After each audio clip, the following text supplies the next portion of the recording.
guess so. It's super nice outside, you know. We don't want to sit around too long. Yeah, I don't think we will be looking at the agenda.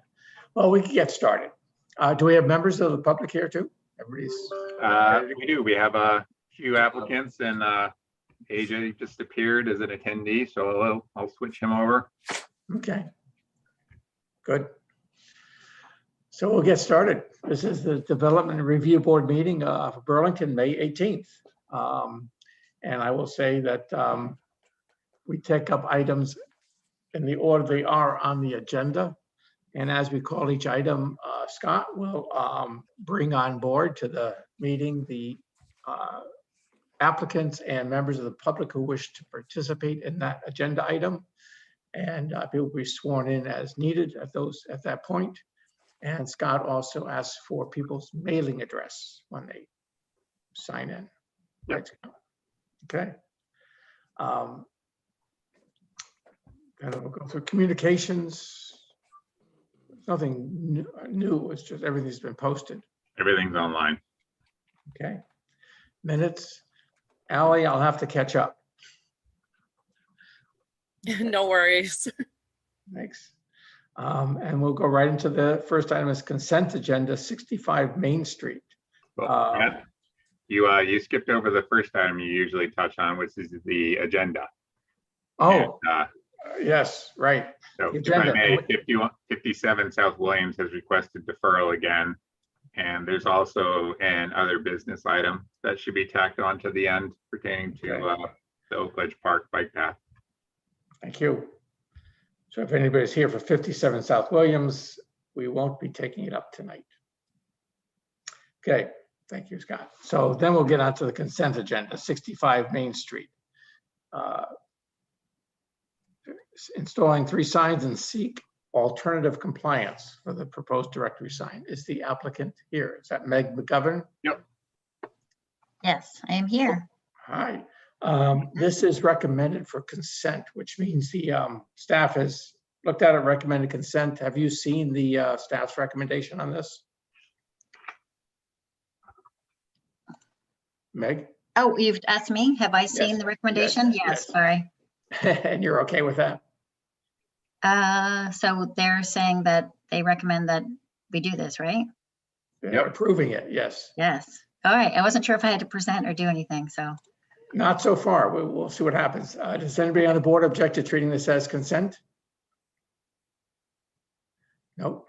Anybody in the public here for this one, Scott? I can't imagine that. I don't think so. If you are, raise your hand. Okay. Well then, can I have a motion from somebody on the board for this item? Sure. I'll move on item 21-086 SN 65 Main Street, that we adopt staff findings and approve the application. Is there a second? Second. I see Caitlin. Any discussion? All in favor? AJ and Brooks. Brooks, are you?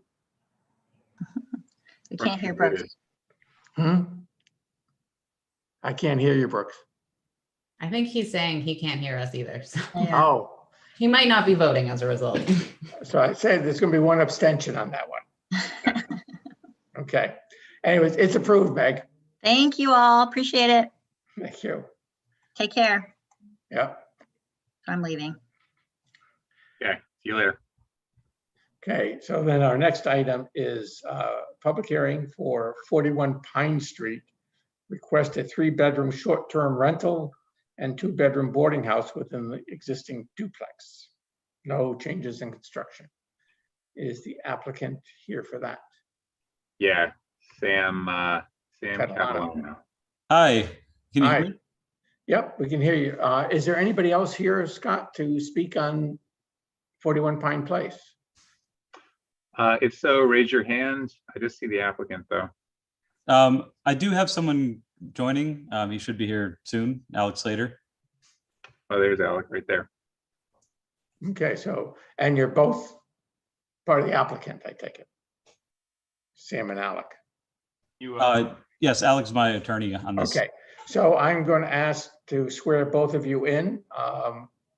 It's a public hearing. And do you swear to tell the truth and whole truth under pain and penalty of perjury?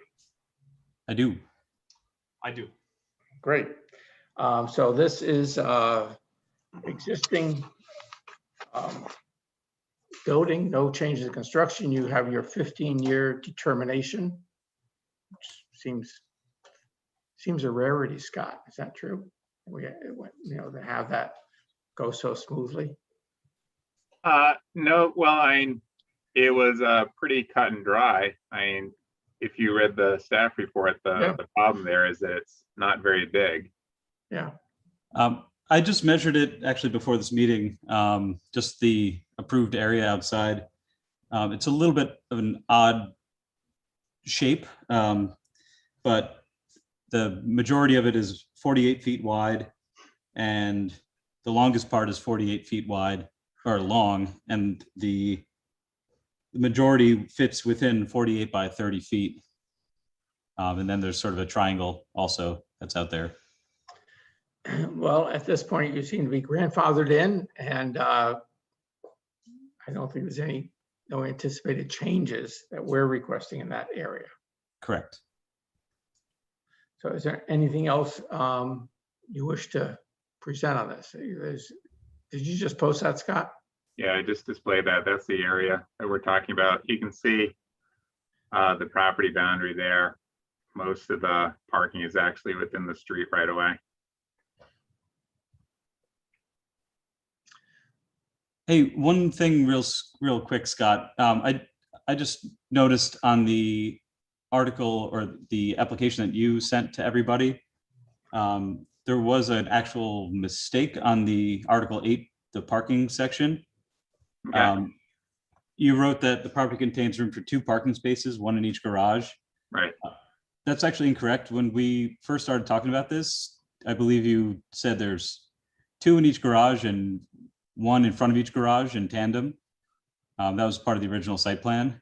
So I'm not asking for 4 parking spaces. I'm asking for 2 additional ones, actually.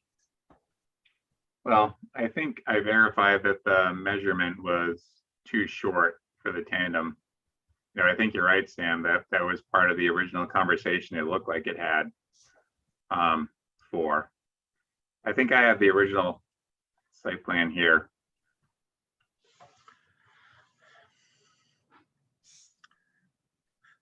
So Sam, when you measured, what did you measure from the garage to your property line? I measured the parking area in front of the house. So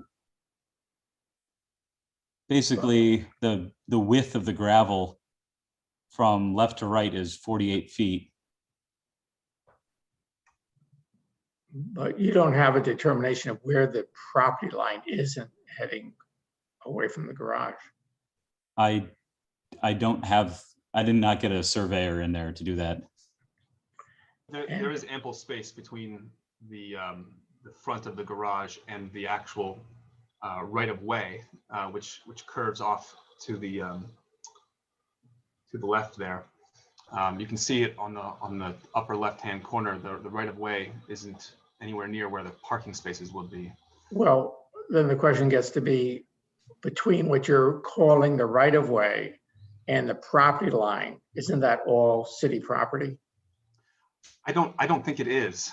I'm not sure where the city has accepted that right of way. I think it's a right of way, but it's not an accepted road. I'm not sure if it's city property. Right, it's not an accepted street. In my correspondence with Public Works, Laura Wheelock specifically, this is one of those odd cases wherein it's a public right of way, but the street was never accepted because it wasn't built to city standard. Yeah, so it's I'm not sure if the residents or the parcel owners on Pine Place each have a collective interest in this in some way.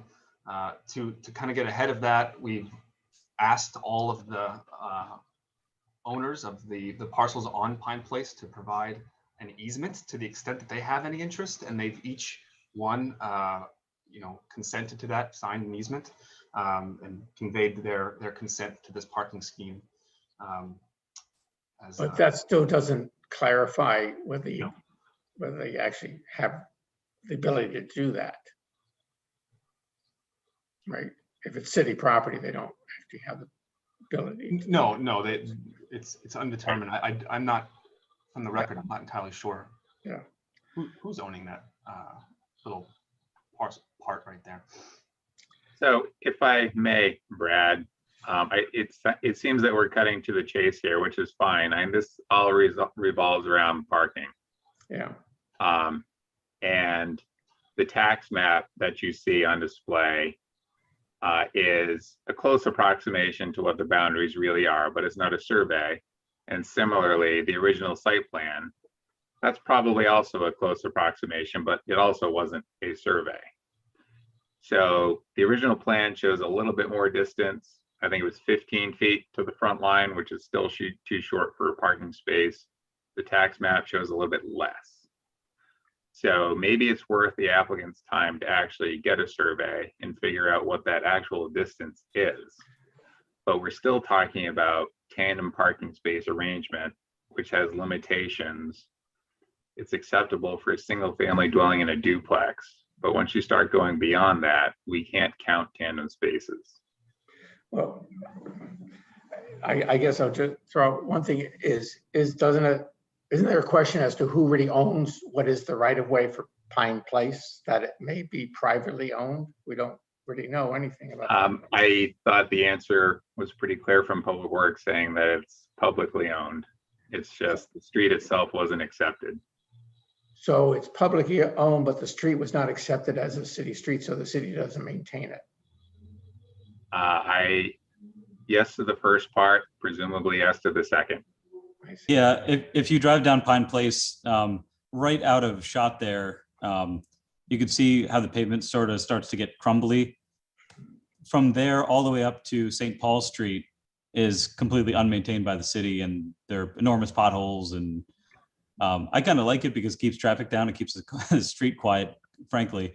But it is very unmaintained, basically from that upper left-hand corner of that picture all the way to St. Paul Street. I don't know if it's worth mentioning, but I will anyway. When I spoke with all of my neighbors that own, all the property owners, their biggest issue with the street is it's unregulated parking, because I think it's not regulated by the city. So there are a lot of people that have found that out and leave cars there for extended periods of time, or park there for the farmer's market. This is right across the street from the farmer's market. So when I walked up and down the street and met with everybody and just explained, hey, there's this big gravel lot in front of my house. I own some of it. We don't really know who owns the rest of it. It's public. Basically asking them to continue parking the way that any tenant or owner's been parking in the spot since the house was built in 1991. They were all thrilled and said, yes, we would prefer you to keep parking there and not have to park on the street and take up more street parking. I'm going to just open up to other members of the board, see if they have questions for the applicant or the attorney.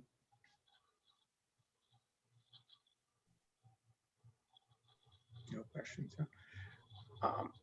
I'm sort of thinking it's going to be hard for us to come to a conclusion about giving you this parking without understanding who the status of that land there. If it's city land, then we can't do it. And if it's private, we need to know more about it. But it seems like it's city land. And if that's where the property line is, it doesn't seem like there's a lot we can do.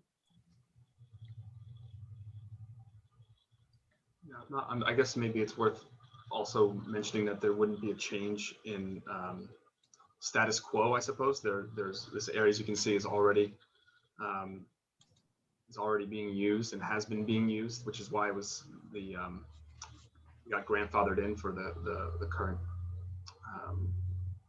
current situation. One might say you're creating a more intense use at this point and going to short-term rentals in terms of instead of long-term, which makes the parking more of an issue.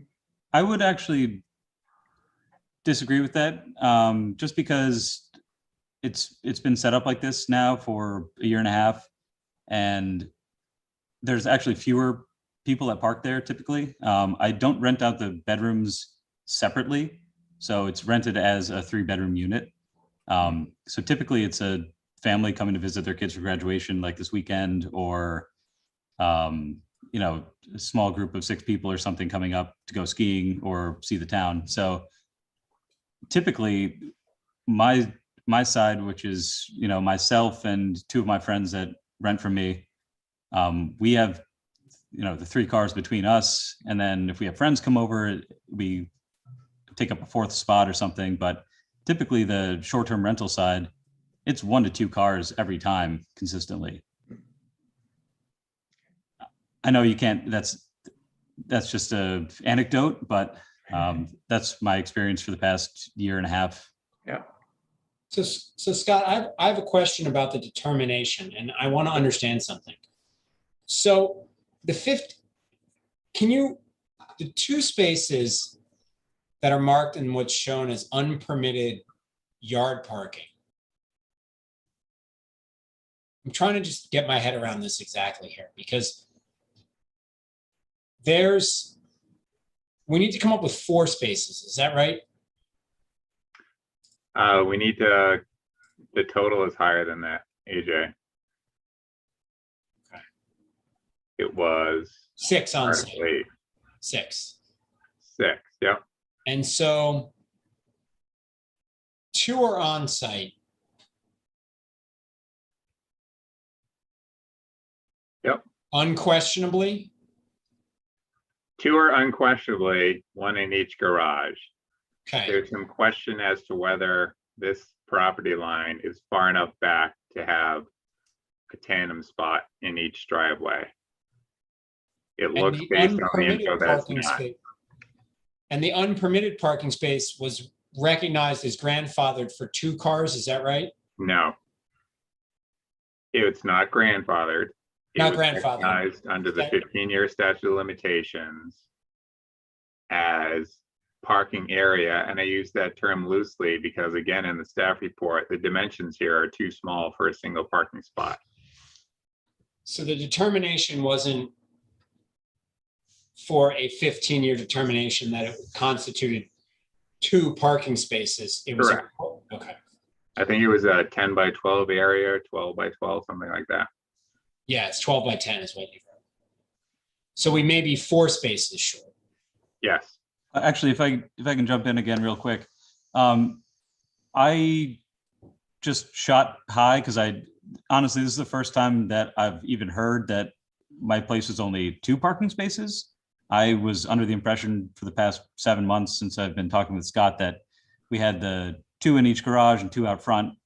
So this has been sprung upon me a little bit here. So that's kind of new to me. But technically, I think for the zoning that I'm asking for, I only need 5 total. I need 1 per bedroom for the short-term rental, so 3, and then 1 for every 2 bedrooms in the long-term rental, which is 2 because there are 3 bedrooms. So technically, I think I only need 5 total. So in my eyes, if we went to the original site plan and there was 1 in each garage, 1 in tandem in front of each garage, and then 1 in that unpermitted yard parking area, that would cover it. And then and the fact that there's nothing blocking it, it's not squeezed into an alleyway or blocking anyone else's property or even close to the road. I personally think that it should be permitted, but those are What my. was that math again, Sam, on your end? You said there was 5. So the family residence needs 2, and then the 1 per bedroom on the quote unquote boarding house aspect brings you up to needing 1 per 2 bedrooms. Right, so between that and the short-term rental, 3-bedroom short-term rental, I came up with 6. Well, wouldn't the side A, it's just basically a long-term rental. It's me with 2 long-term roommates. So there are 3 bedrooms in use in a long-term sense. So I figured that was one per bedroom, or sorry, one per 2-bedroom, and then short-term rental, one per bedroom, so 5. You could have boarding house use in there. Where's that come in? That was the terminology that Scott recommended. So basically, side A is my primary residence in my homestead.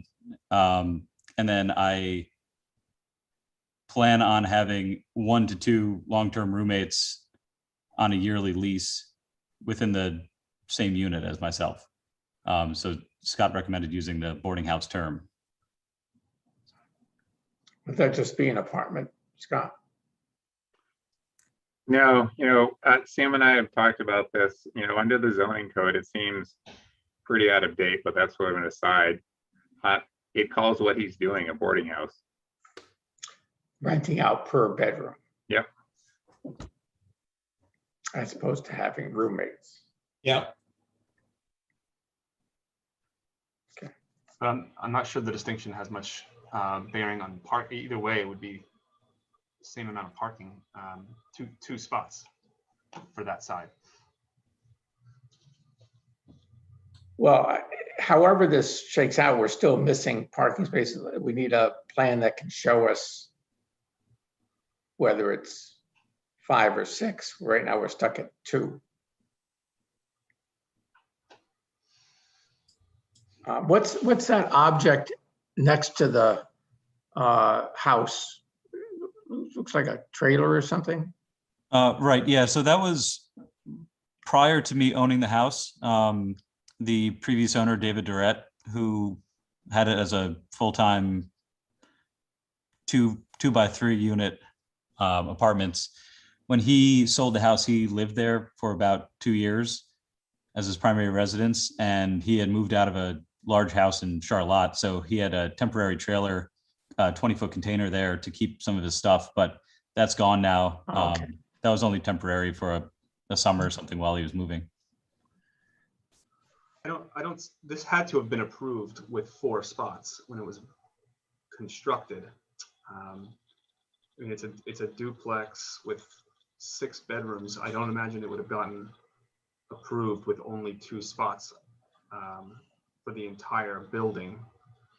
This has been approved as 4 spots originally, and I think what we're trying to do is seek approval for 1 additional spot. Well, do we have the prior approval? I mean, if it's approved for 4 spaces, that would seem to change some of our math here. That's the original site plan, AJ. So that's all we have. That's all we've got. And, again, this is not a survey. This shows more distance to the front line than the tax map does. So, again, maybe it's worth the applicant's while to get a survey to nail that down to see whether we're really talking about 4 versus 2.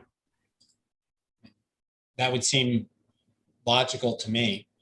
Is the site plan the only record of the approval for the original construction? I don't have it. I don't have that in my. It is the approved plan for the original construction. I think there were elevation drawings there too. Scott, The what site is prevents the what we're talking applicant? about.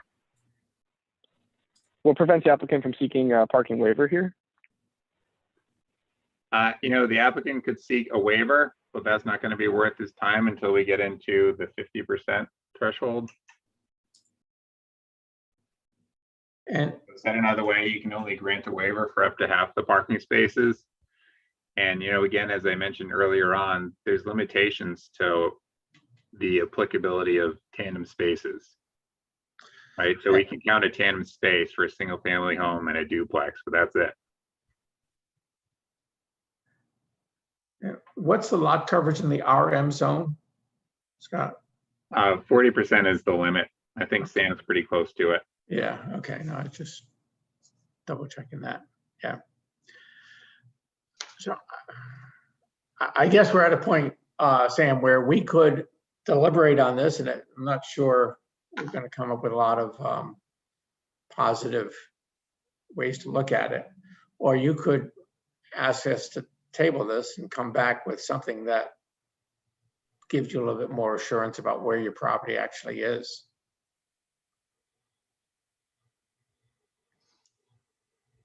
You there, Sam? Yeah, I'm still here. Okay.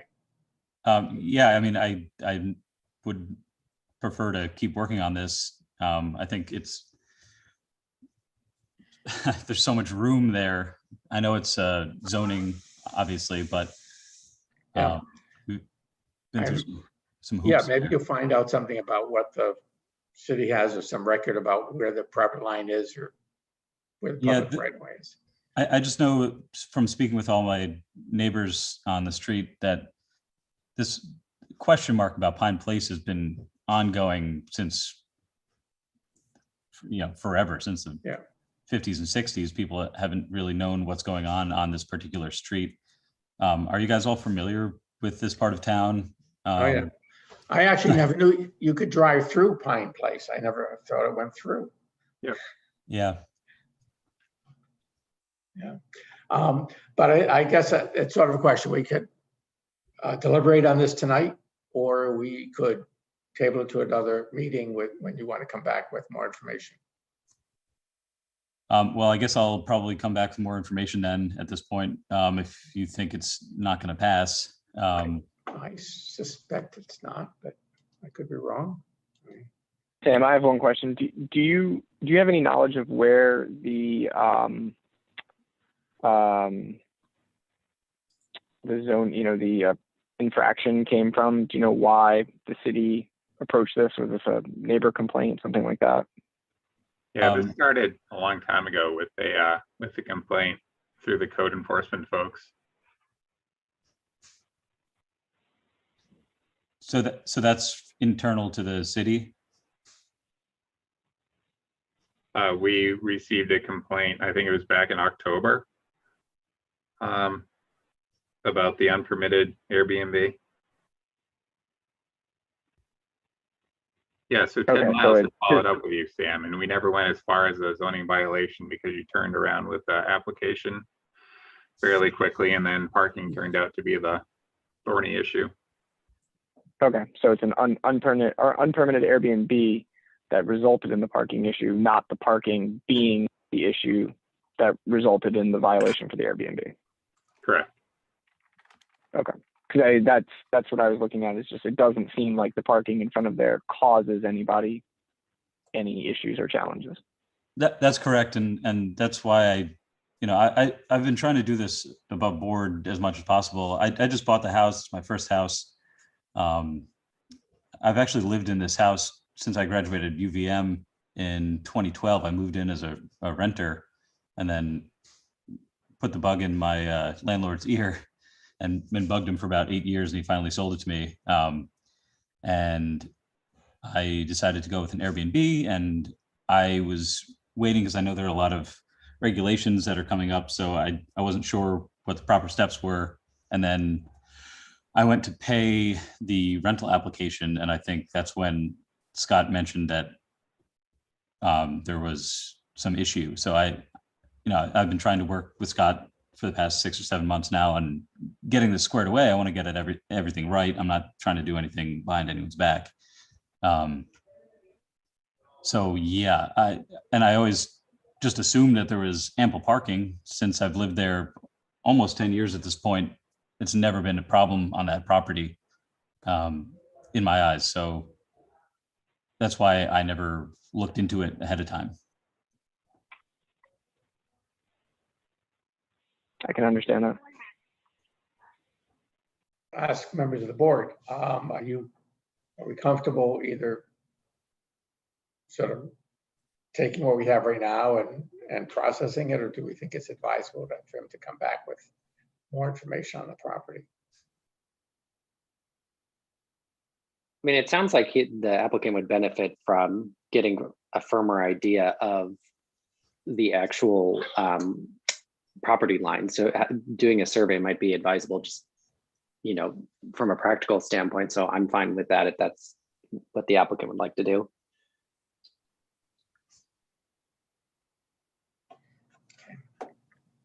So Brad, I would only point out that this has been percolating for long enough that if you do defer it, you'll need to grant it with a 3-month extension. Okay. Is somebody raising their hand, Scott? I see. I'm trying to see who that is. I don't see Okay. any hand being raised. Okay. Do we have a date certain we could postpone it to, or do we want to just leave it open? Well, it may take a little while for the applicant to gather the information. Yeah, that's the concern, get a survey and whatnot. Yeah. What's the longest extension that we could give? 3 months, and then a second and final 3-month extension could be granted. Because I know we're trying to do a survey here and they're backed up for sure. Well, I mean, we can do the, have a motion for a deferral for 3 months, or an extension for 3 months, and ask him to come back with the property survey. And if he has trouble getting the survey, he can always come back and explain that. I'll make a motion on this. Good. On 21-0361 CU 41 Pine Place, I move that we grant an extension and defer to another meeting date to be determined, and request that the applicant bring additional evidence on the property line. Is there a second on that? Second. Keenan, right? So any other discussion? Okay, all in favor? Aye. Everybody unanimous. Okay, great. Well, sorry we're not more definitive here, Sam, but I guess this is the process. Yeah, well, thank you for your time. Okay. Again, just would like to get this Yeah. done right and keep everyone happy. And I will work on getting a survey. Great. Okay, thank you. Thank you. So we'll close this public hearing. Okay. Well, the next one is 85 Archibald Street. Champlain Housing Trust. All right, yeah. Brad, this is Jeff. I'm recused from this one, so I'm going to turn off my video. Okay. So Scott, this was recommended for consent. I take it didn't get on in time or something? Yeah, that's correct. Although we have at least a person or two who wants to speak tonight anyhow. Okay, so is it applicant here? Is that Pete Fisher? Yeah, Pete Fisher. Yep. And are there members of the public who wish to speak on this one too? Oh, look at that. We have 2 Pete Fishers. I'll let them both talk. Oh, Yes, Peter and we Pete. have Sharon Busher on the line as well. okay. So I'm going to ask Peter and Sharon if you would swear to tell the truth and whole truth on the pain and penalty of perjury. I do. I do. Am I missing one? Peter Fisher, you're muted. Pete Fisher. I'm Pete Fisher. Are there 2 Pete Fishers here, or is it just one person? Just one person. Okay, okay, good. And are you the applicant, Peter? I Keep it down. am. Okay. So this was, I don't know if you want to give us any background on it. This was recommended for approval by staff. You're taking these trees out and replacing them with very little trees. Correct. And you're taking them out because, The reason we're taking them out is because they're causing issues with our roofs because they're shadowing the building so much. We've had to replace the roof, and quite honestly, these trees have been limbed up so much over the years. I think it'd be a good idea to take them down and basically start over. I see. Are you getting moss on your roof? Is that what it is? Not currently now. We had to, since we've replaced the roof now. No. Okay. Well, before we move forward, any questions from the board for the applicant on this one? Do you have any evidence of them being diseased or unhealthy? Have you had an arborist look at them? Anything to that effect? No, I have not. No, I have not.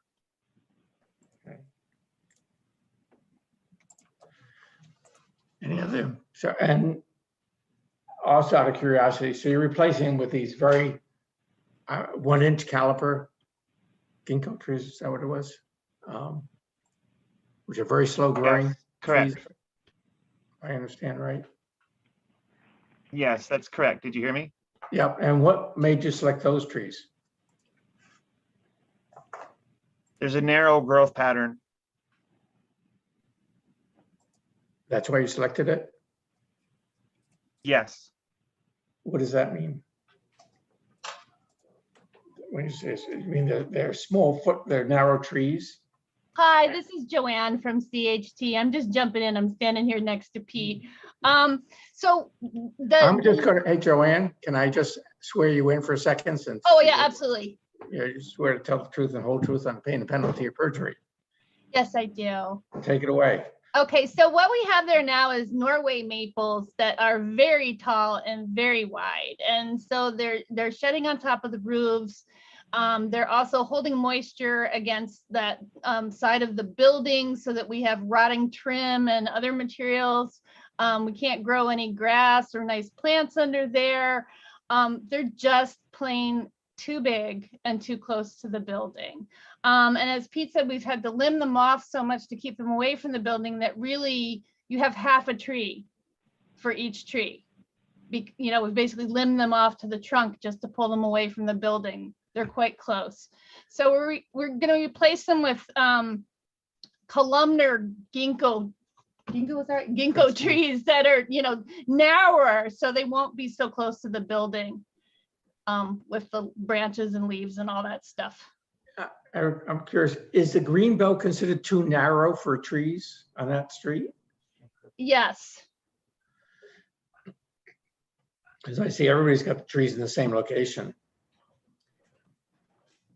I have another question. Have you gotten any feedback from the residents in the building about, the benefit or problems with the trees? I'm imagining that the shade is keeping those apartments quite cool. So just wanted.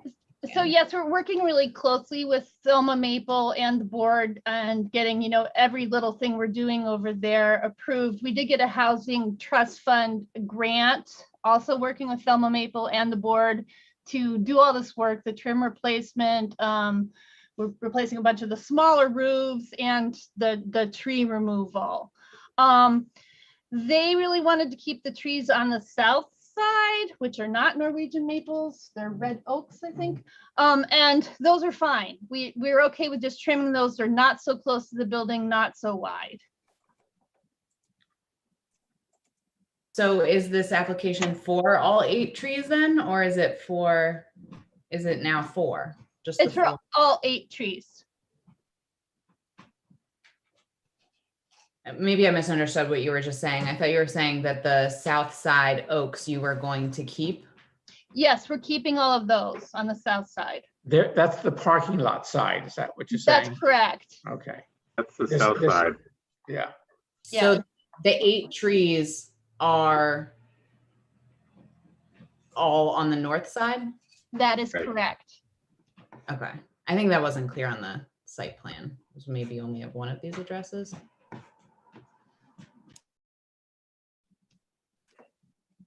Oh, do they not have that as one property? That's so weird.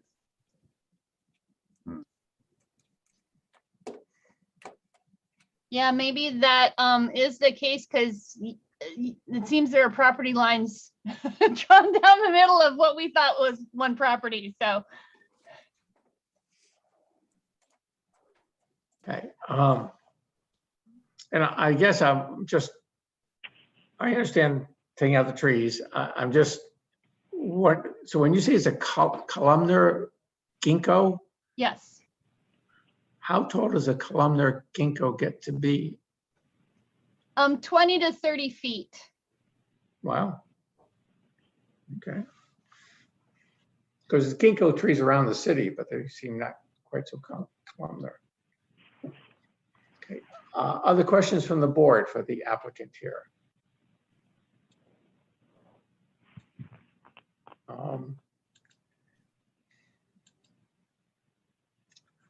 Yes, I think there's a member of the public who wants to speak. Pete, or I'm sorry, the woman's name is, your name is?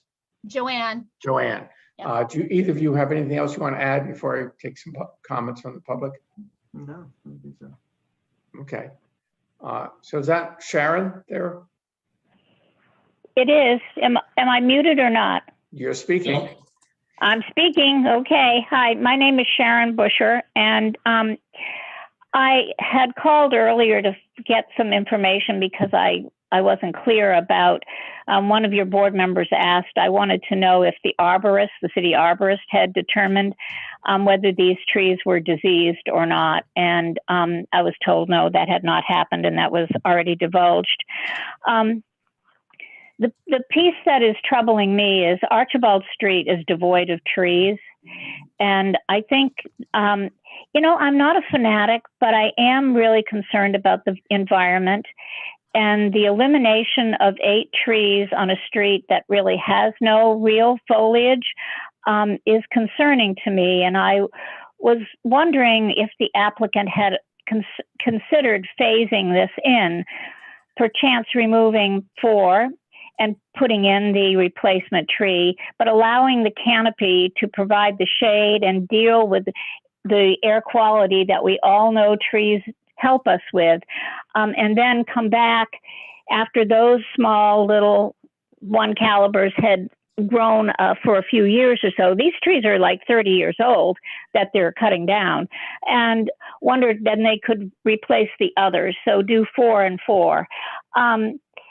I think it will be, I think that, as someone pointed out, they're on the north side, so they're not on the south side, so they're not getting direct sun like the south side. But I do believe that trees provide a lot of relief in the summer, and our summers are getting hotter. With the shade they provide, they also provide habitats for birds and other species besides the human species. So I'm disappointed that we continue to pay homage to concrete and not really do a lot for the environment. So I know that they've already made up their mind, but I felt obligated to make a statement.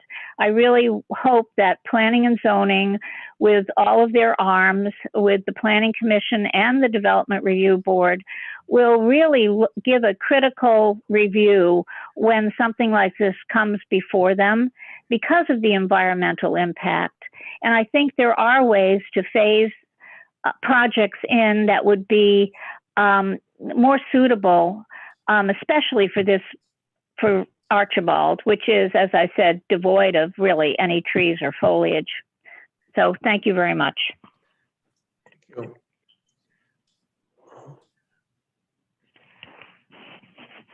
So I have a question, I think maybe for staff. So I'm looking at the staff report, and it says that the applicant asserts, this is just going back to the lack of an arborist report, that the trees are unhealthy because of repeated limbing.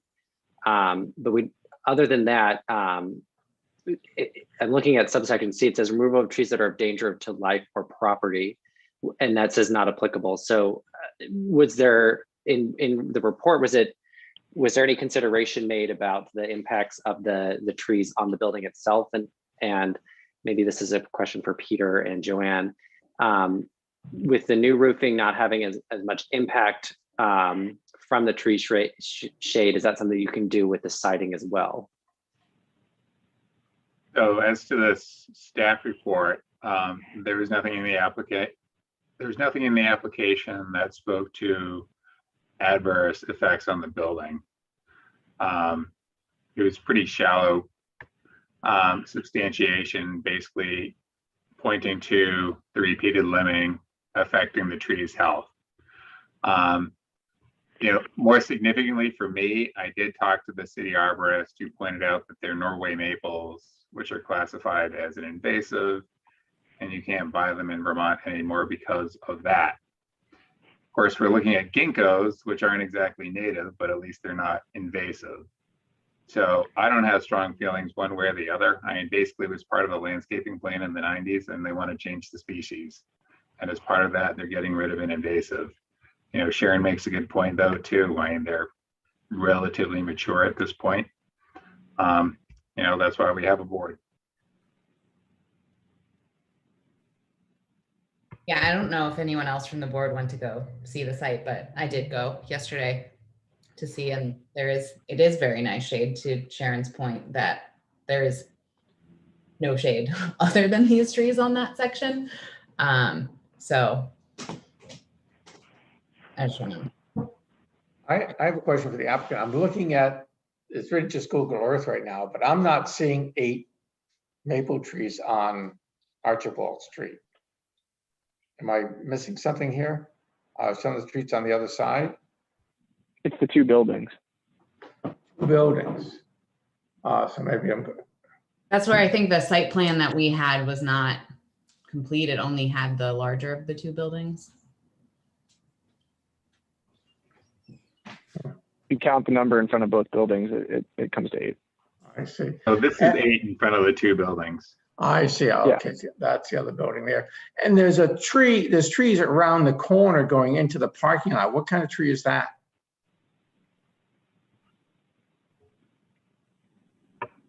When you drive between the 2 buildings, you're driving to the parking lot, there's a tree on the left when you drive in. What kind of tree is that? I believe the one on the left is an apple tree, and the one on the right as you pull in is another maple, but not a Norwegian maple. It's an apple tree. Okay. Okay. It is disconcerting that, they're just taking down what seems sort of haphazard and replaced with something that, first of all, I understand it's a matter of money, but it's a pretty small tree. It's going in.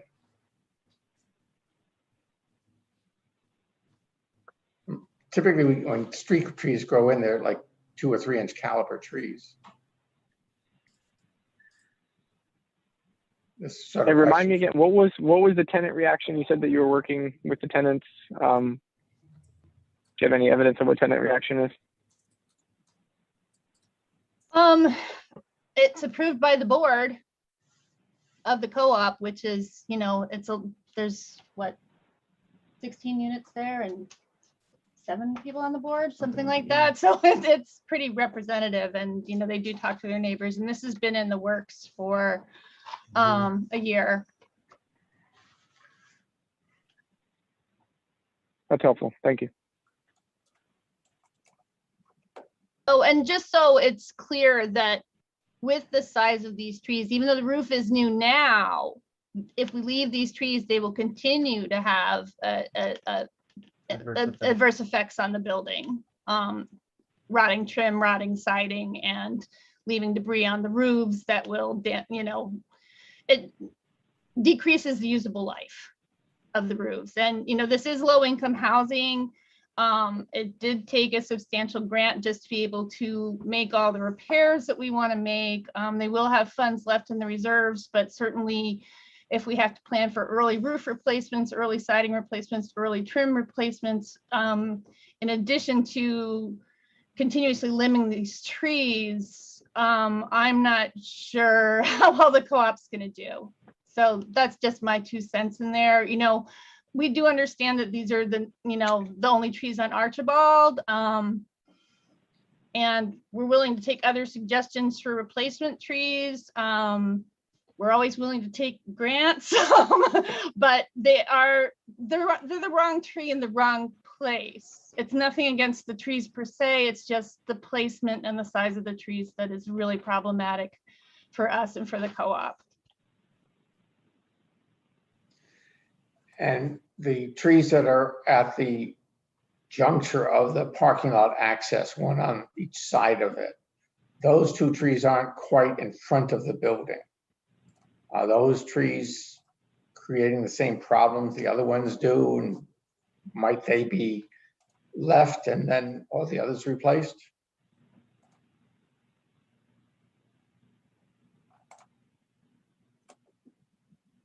I'm sorry, what is your question again? So when you drive into the parking lot where you said there's that apple tree, there's a tree on the left and the right that aren't really, they're really not quite on in front of the building. They're more just before the edge of the building. So they're not maybe affecting the building quite as much as these other trees. Could they be left, those two trees, and then take out the other 6? That is a possibility, yes. Don't seem to have the same impact. Now, I say this saying that I had a huge, it's actually a sugar maple in front of my house, which my wife hated. And it was really too big for the front yard. We eventually took it down. And I have to say, everything is growing much, much better since that tree is gone. So I'm sympathetic to the impact that removing trees can have a positive impact. But it is really an impact on the street too there. Okay. So I'll ask, are there any other questions from the members of the board on this? And anything else that the applicant wishes to add at this point? I think we'll probably deliberate tonight. No, I don't have anything else to add. Thank you. Okay, great. Well, I appreciate everybody's participation, and we will close the public hearing. Thank you. The next item is back once again. Oh, we have a lot of these. Back 90th and Allen Parkway is continuing the review in terms of having the walkway access. So that the applicant is Rolf Danielson. Yep, I'm here. Okay. Is there anybody else who wishes to speak on this one, Scott? If so, raise your hand. Oh, looks like it's just Rolf. And question, if people are sworn in the first time, does that continue? Do you have to get sworn in again? Oh, I'd err on the side of caution, Brad. Oh, okay. Well, we'll do that, Rolf. Do you swear to tell the truth and whole truth and pay the penalty of perjury? I do.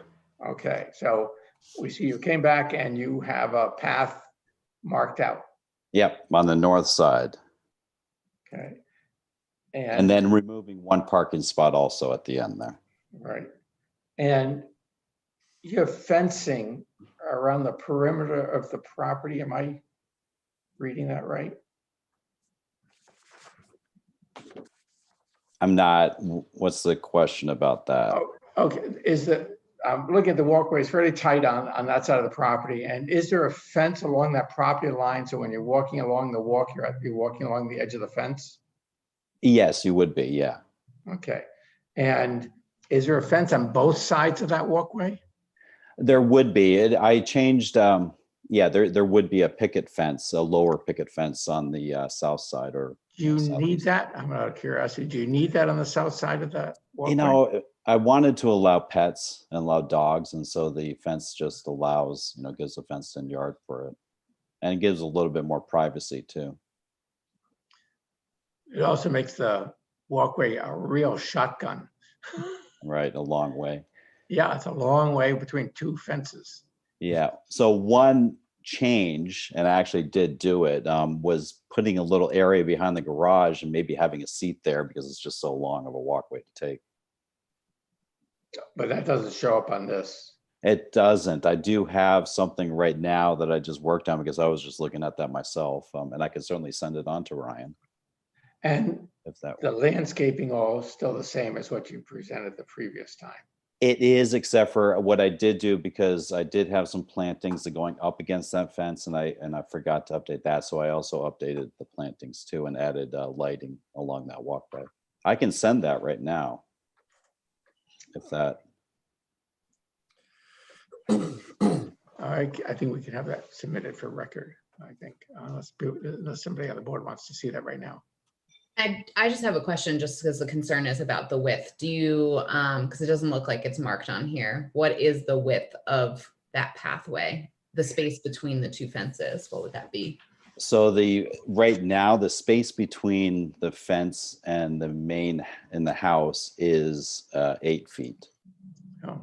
So, and then between unit 4, I was going to have it at, I believe, right there was smaller. It was more like, 4 feet, but there's enough room for a walkway.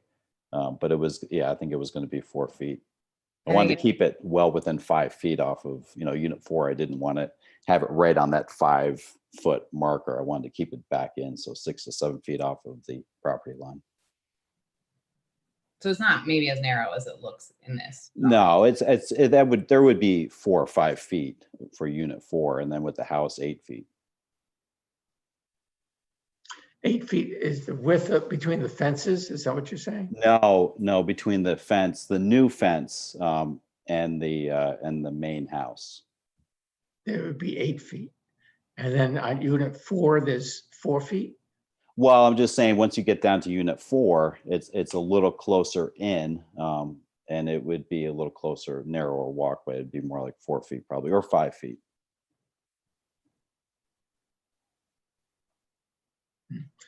And if I remember right, you're building 1, 2, 3, and 4. House exists, right? Yes. Okay.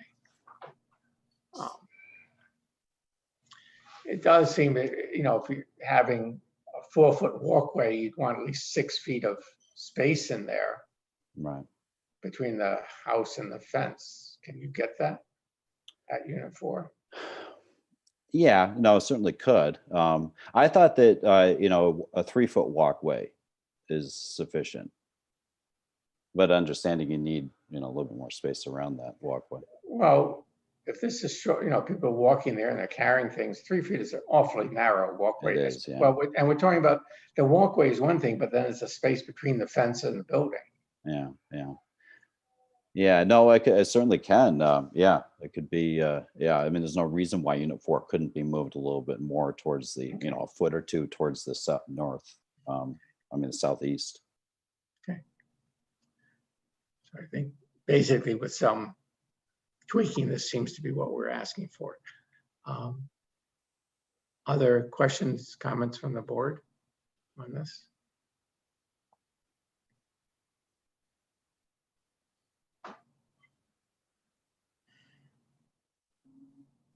No? Okay. And anything else you want to add, Rolf? No, I can't think of it. Okay. Then we will close the public hearing. Thank you. Thank you. And now we have 184, 186 North Winooski Avenue.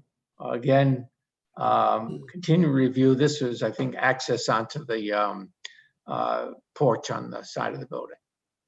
Is the applicant here for this one? Your phone number there, Scott, and usually the owner's been on the phone. I don't see Missa. I sent them reminders today again, but yeah, I saw Missa on the meeting earlier, and I don't see her now. All right, I think this is the other phone number, so we'll assume that's the applicant. Hello. Do we know who that is on the phone? So if you're on the phone and you're not Sharon Busher, you can speak now. You can press *6 to unmute.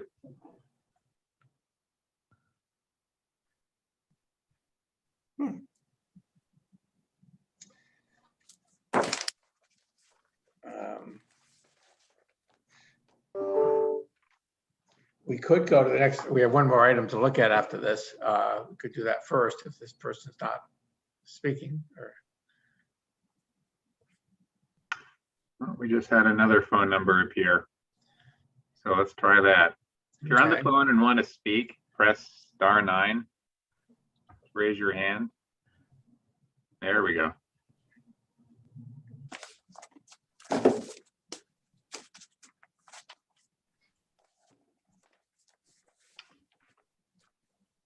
Okay, let's try this again.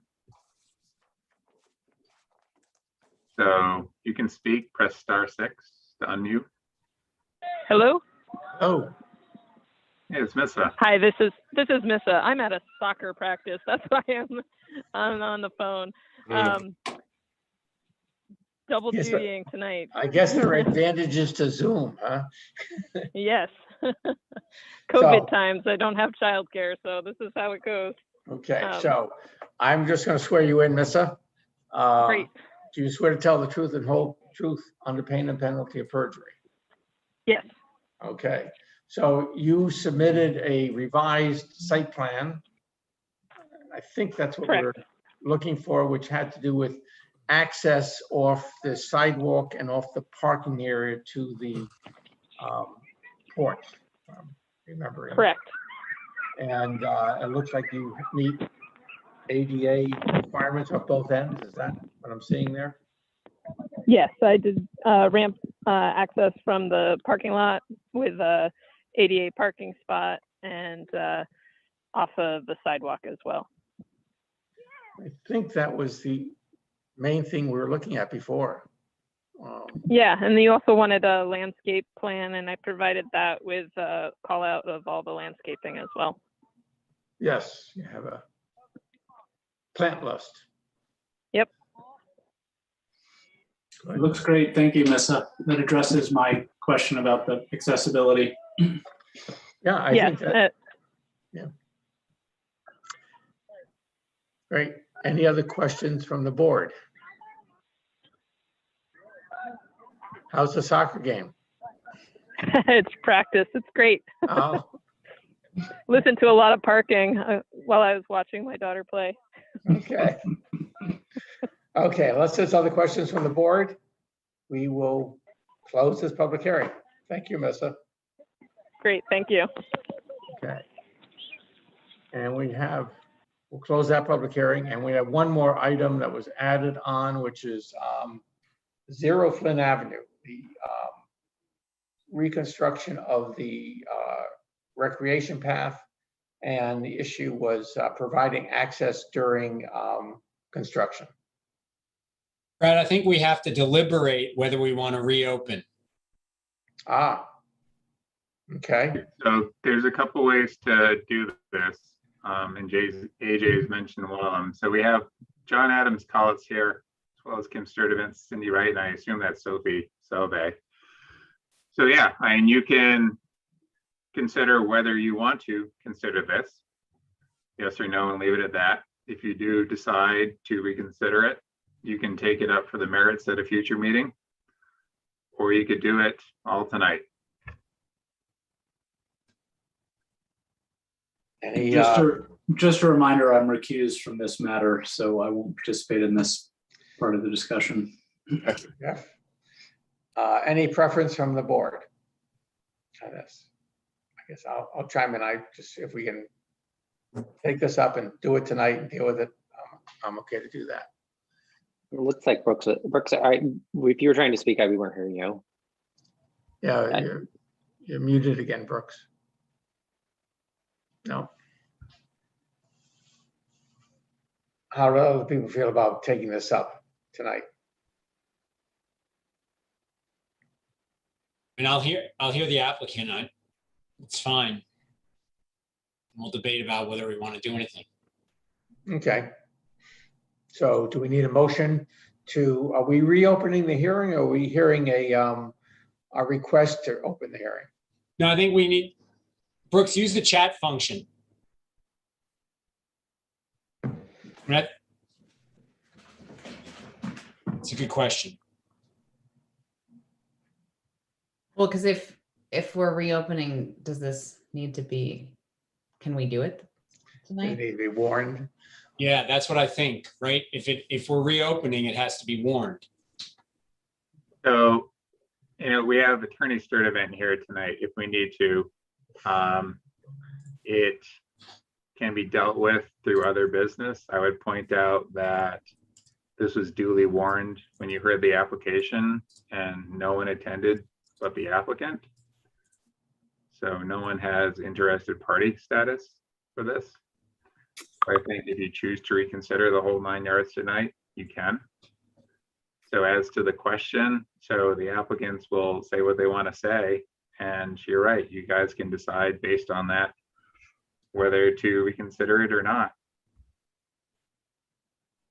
And my question is, do we have to reopen it to hear that? No, No? there was no hearing to reopen. This was not a conditional use. It was not a public hearing item. It was just site plan review. Okay. So sounds like people are on board to hear what the applicant has to say. And then we're going to listen to that without making any determination as to whether we're taking action or not. Yep. That's what I think is happening. And Kim, if you want to weigh in at any point here, I'm happy to have that feedback. Thank you. I will after the applicant goes, and certainly if you have any questions, I'm here. But I'll let you know if I disagree with anything. But so far, I think Scott's right on. So. Okay, thank you. So I'll leave it to the applicant here, whoever wants to present on it, that we understand that the issue, I believe, was that we had requested that access to the park on the west side of the reconstruction area be maintained during construction. So I take it that's the issue. So who's going to say something on this? So Sophie and John, you can both speak. Actually, Cindy, you could speak too if you want. Could we share screen as well? And this is Sure. Sophie. Yep. Just give me a second. Yep, no worries.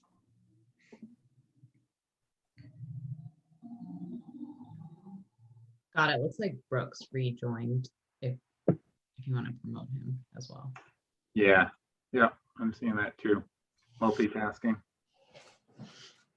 Brooks?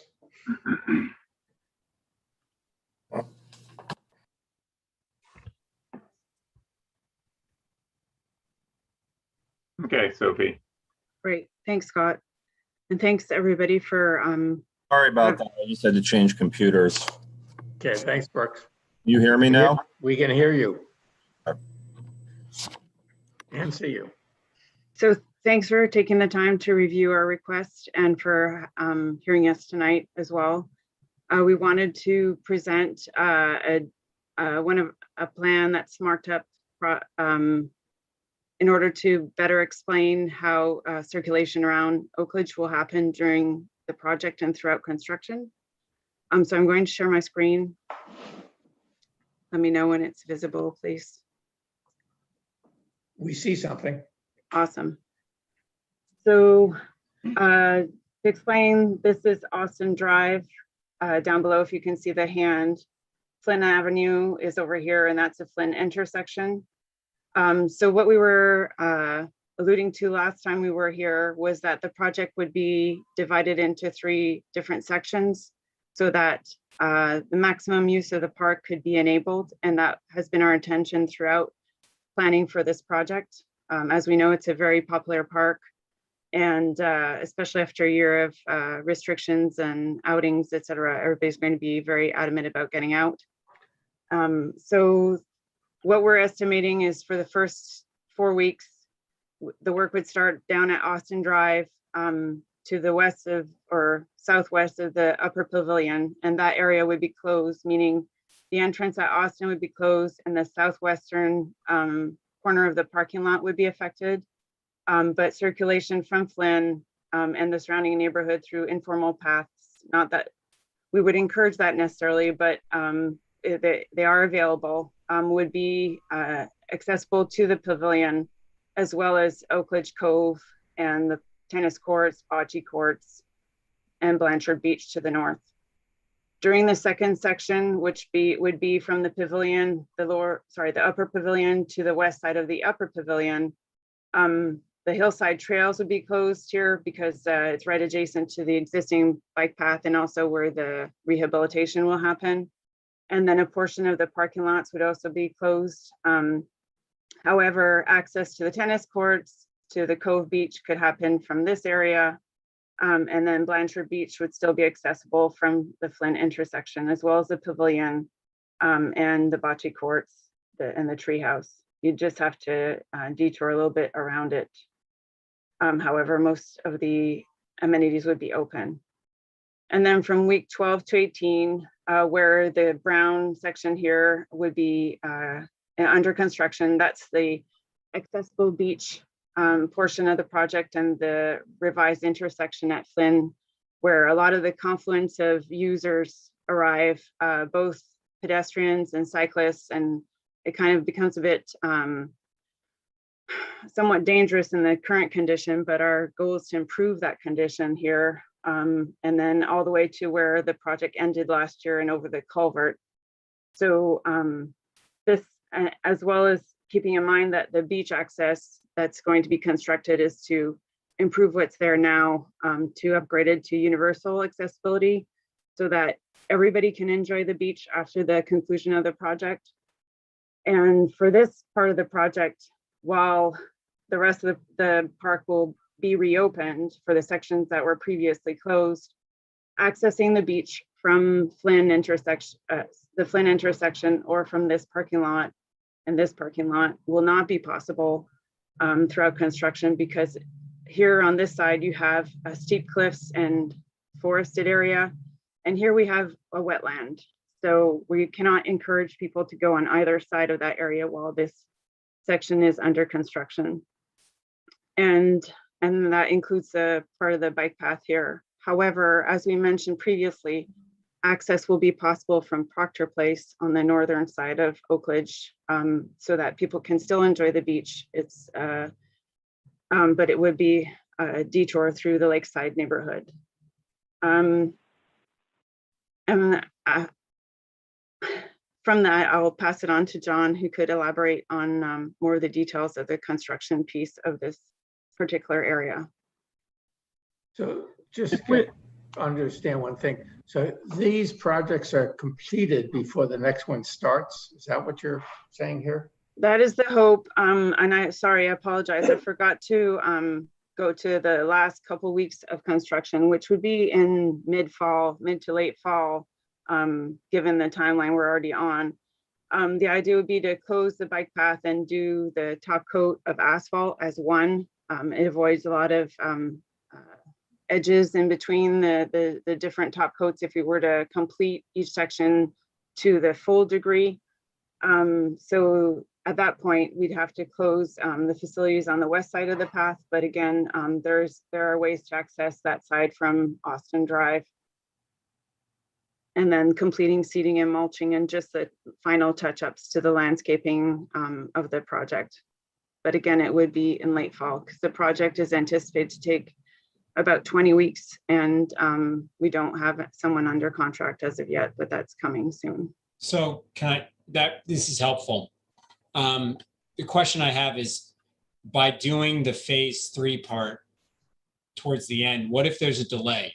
I mean, is that going to remain closed throughout the winter? Or will there be a winter access plan, not just for the beach, but to keep that bike path open? Construction season wraps up generally much sooner before bike path usage wraps up. So if there's a delay, what happens throughout the entire winter till you pick this back up again in April or May? Well, the goal is, since we're doing this really in sections, is that those sections would only be opened when we deem it feasible to start and complete them. So, okay, I want to understand that about phase 3, because I think phase 1 and 2 are pretty reasonable, but at phase 3, am I understanding that you would only start that if you could complete it before the end of this 2020 construction season? Otherwise, it would be next year? Yes, that would be the objective. And let me just ask a question following up on AJ's. What would next year mean? Would Blanchard Beach be closed when people want to access it if the weather is warm, early summer? If we had to go to this third section into next year, the goal would be to get it started as soon as viable in terms of construction season. So if we were thinking about this year, it would have been completed. I imagine it would have been completed by now because we'll already have someone under contract. So all we'd be waiting for is the ground to thaw and then hit the ground running in the spring, in early spring. I only have one more follow-up question. At the time you're encouraging people to come from Proctor Place, there's a fairly large seawall on the Proctor Place end by Oak Ledge. How are they going to navigate that to get down to the beach water? Well, I would posit that they get down there now in that same manner, and that's why we're making these improvements at Flynn Avenue, so everybody can gradually get down to the beach through the ramp access that we're proposing to construct. No, but when the ramp access is gone and people have to access it via Proctor Place, how are they going to get down off that 6-foot seawall without being able to get to the one spot where it tapers at the ramp? It's going to be some temporary stairs or something put in? Well, currently there isn't a ramp. There's just very rickety stairs, but we could certainly look into providing some kind of more accessible temporary entry to the beach on that side. But it will be challenging since, as you have mentioned, it's a 6-foot or however many feet seawall there.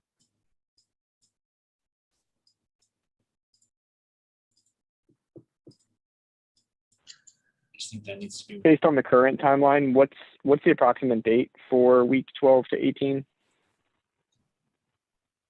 Well, if we're working back from December 1st, which is the deadline we gave them to complete the project, then we are looking at September, October, essentially. But we need it to start in the early parts of September because it is a concrete pour that needs to happen there. So for the temperatures to be better than not. But there are additives, of course, we can add to the concrete to cure it faster. But and what stage of the hiring process for the contractor are you currently in?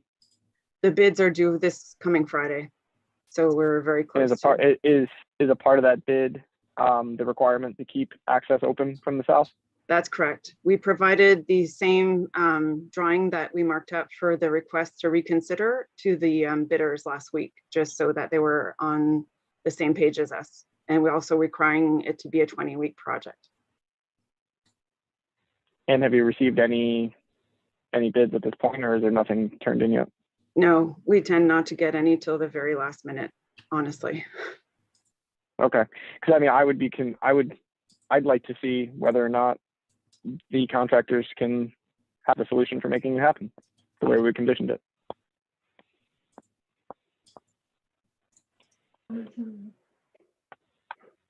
Well, I will say, I think this is what we were looking for, is some reasonable way to have access during construction. I realize there's sort of an optimistic edge to it that everything will go as planned, but it looks like there's at least the intention of having this happen. So appreciate it. So Brad, if I may, Yes. unless John wants to pipe in, but it sounds like perhaps not. Staff supports the requested reconsideration here. You know, again, this is a municipal project with limited purview. It is just site plan. You know, AJ had pointed to traffic, which is something we can consider under the statutory limitation. However, in our zoning code, the traffic criteria pertain to conditional use of major impact projects.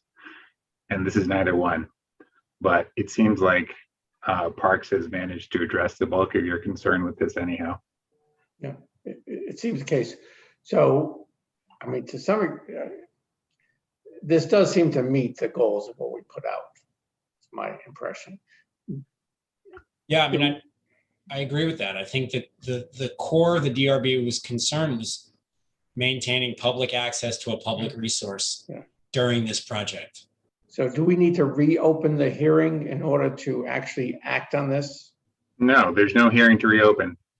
Okay. You would take separate action on this reconsideration, and if you were to grant it, that would simply modify the decision that's in its appeal period anyhow.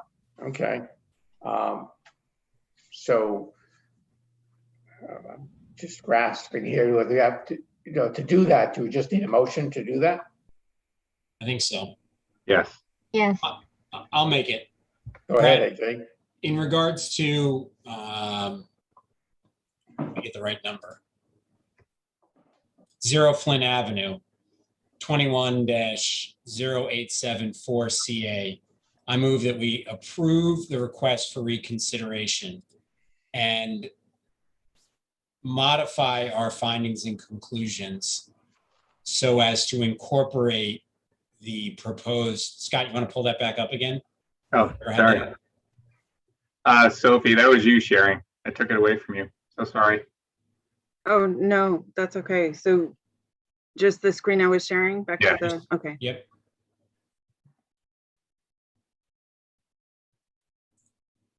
The proposed phasing schedule and access schedule entitled Burlington Greenway Phase 3B South Proposed Construction Sequencing. Is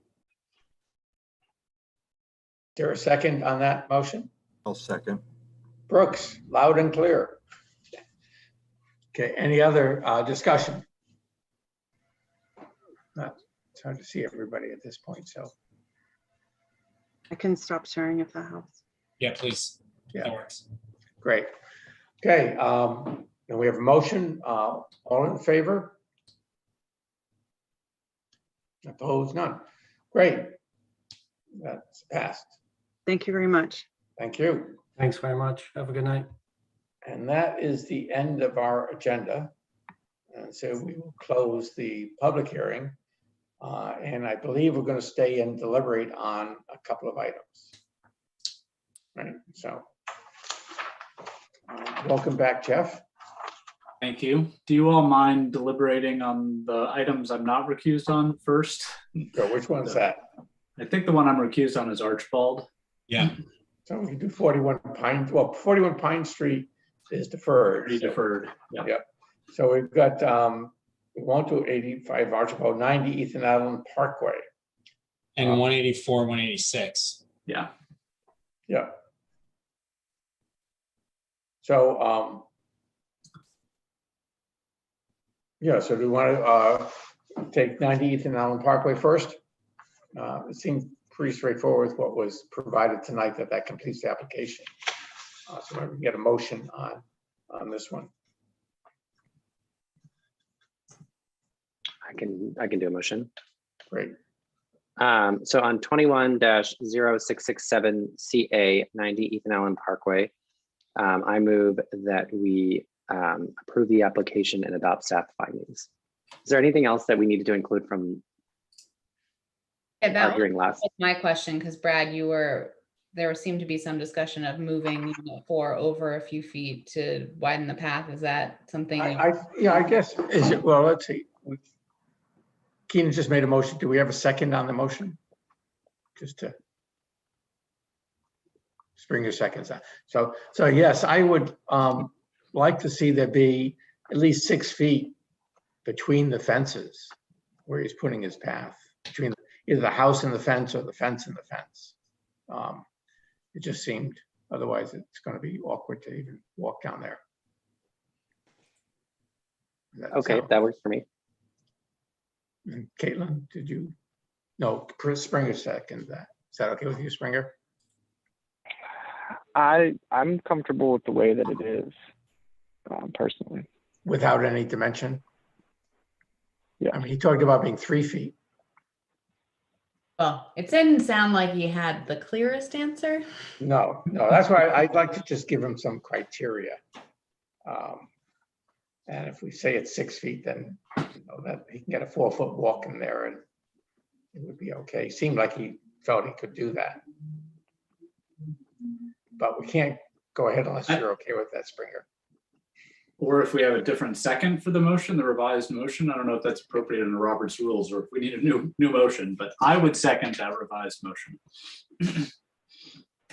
So, I'm comfortable with handing that to Jeff. That's fine. Okay. So we got a motion and that's amended to include 6 feet between the fences or the house and the fence. Any other discussion on this? Okay, all in favor? Okay, we got and opposed, Keenan and Springer. So we got 2, Wait. 4, 5. Hold on, Keenan, I think Keenan's video was delayed because wasn't it Keenan's motion? Yeah. Yeah. Sorry, I froze up there. I didn't voting in Okay. favor. Okay, so sorry about that. 6-1. I feel like I've been hoodwinked. If I seconded a motion, it's the mover voted against. But Okay. Excitement there. Good. Then we have North Winooski.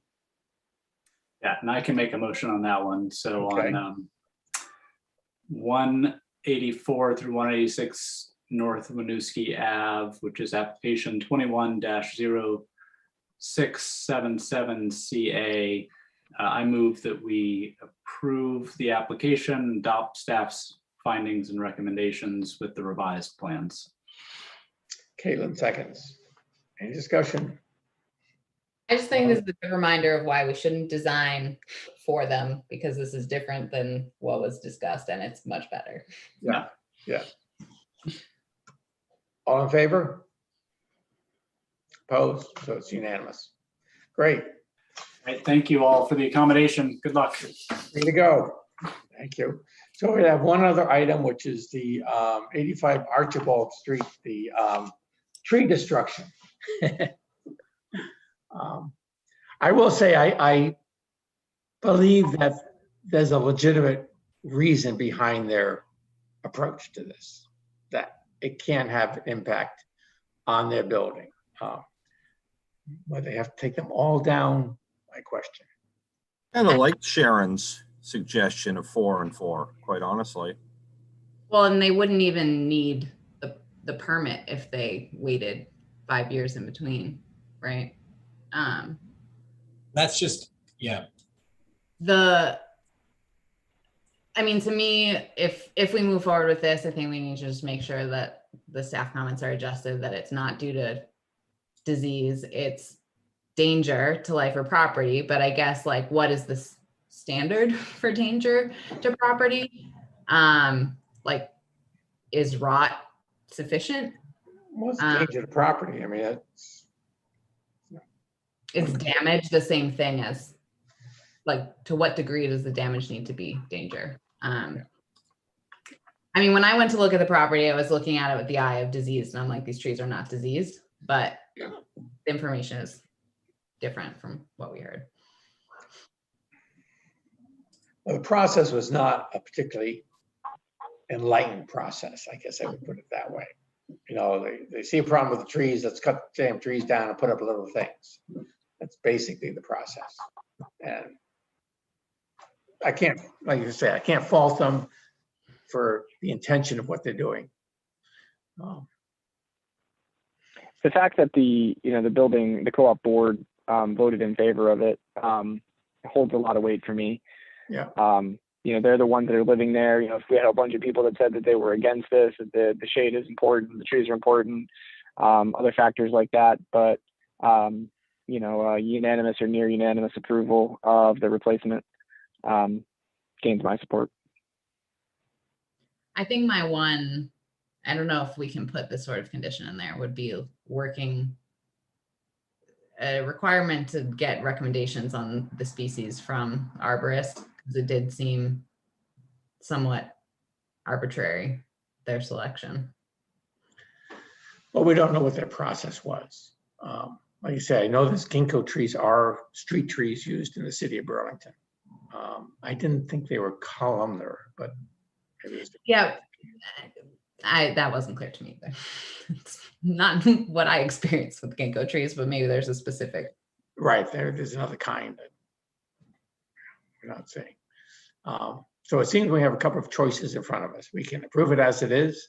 We could ask for a couple of trees or some trees to be saved, or we could ask them to reconsider what the trees are that they're putting in. So a little all over the board. I like the idea of reducing the total number of trees that they're cutting down and getting some advice on what kind of replacement trees they should put in there. I mean, it may be that an arborist recommends those ginkgo trees. I just think it seems that there really wasn't a lot of arborist support in this. And so I would like to see somebody involved with that kind of background to just have eyes on it. Well, Yeah, I mean, the thing that I would add there is, you know, if they wanted to, they could go down and cut 6 down and wouldn't even come to us and leave 2, and you know, the effect on the street would still be the same. Well, it wouldn't be the same. The limit is, they could do 5, they couldn't do 6, right? To 5, not 6. It still would be significant. Yeah. It would be significant, but it's still not total. I mean, well, I'm going to make a motion. I'll make a motion on 21-0788 CA 85 Archibald Street that we approve the application, adapt staff's findings with the clarification that it is not the diseased trees that are really at issue as much as damage to the buildings. And I also would change the approval to leave the 2 trees, one on either side of the parking access between the 2 buildings. I'm saying those 2 because I think those have the least impact on the buildings because they're not directly in front of the buildings. So you take down 6 but leave 2. So is there a second for that? I'll second that. So is that, and then the other thing which I didn't put in there, which I'd be willing to, is if they want to have an arborist weigh in on the tree selection. You want to have that or not? I didn't put that in, but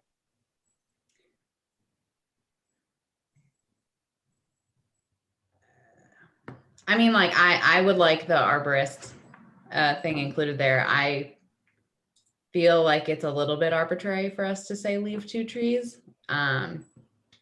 well, I think it's my view on that was that those are the trees that are not impacting the buildings as severely as the other ones. So to me, that wasn't really arbitrary. It's just saying. Well, I guess like having looked at it, it doesn't, they all kind of look like the same distance from the building in person. Maybe the aerial shot is different. So they might just continue to have issues with the 2 trees, and they are just trying to address it all at once. The challenge I have here is I think that there's a motion around trees being removed. When I look at Scott's comments about this was the original site plan, it's a landscaping plan that's being modified. Same, you know, trees, same number of trees in the same places. When we see new construction, we're not going through each individual selection of trees in this manner. So I see that it's being treated differently because of the removal. I wouldn't say that, Springer. I always look at the tree species and put in there, and I look at the caliber of the trees. If somebody came in with these trees being 1-inch caliper on this, I would say that really seems inappropriate. You know, new construction or on renovation. Like I said, the one we just got for whatever it was, I guess North Winooski, the trees they had were 3-inch caliper trees they were putting in. Anyways, so would that, I mean, would the requirement to have larger trees rather than the discussion of the species of trees? I don't know enough about the ginkgo trees to know what the appropriate caliper is for that tree. So it's hard for me to comment on that. Seems small, but I don't know. I could say that we could vote on this motion, then if it's voted down, we could come up with something different.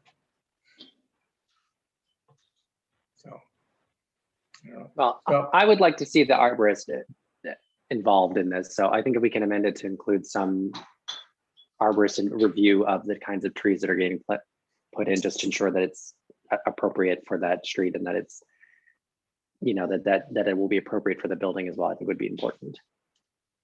I'm okay. You okay with that, Brooks? Yeah, I'm fine with that. Okay. So we have a motion. I'm leaving 2 trees. Now, you can vote that down and we can then have a motion to take out all the trees. So let's vote on this one, 2 trees and an arborist. All in favor?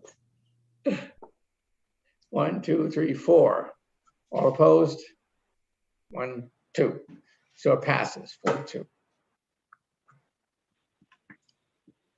All right. compromise that satisfies no one, huh?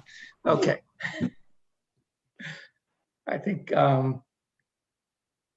I think we're done. Yeah, till next time. All right. See you later. Nice to All see right. everybody. You all. Enjoy later. spring. Take care, everyone.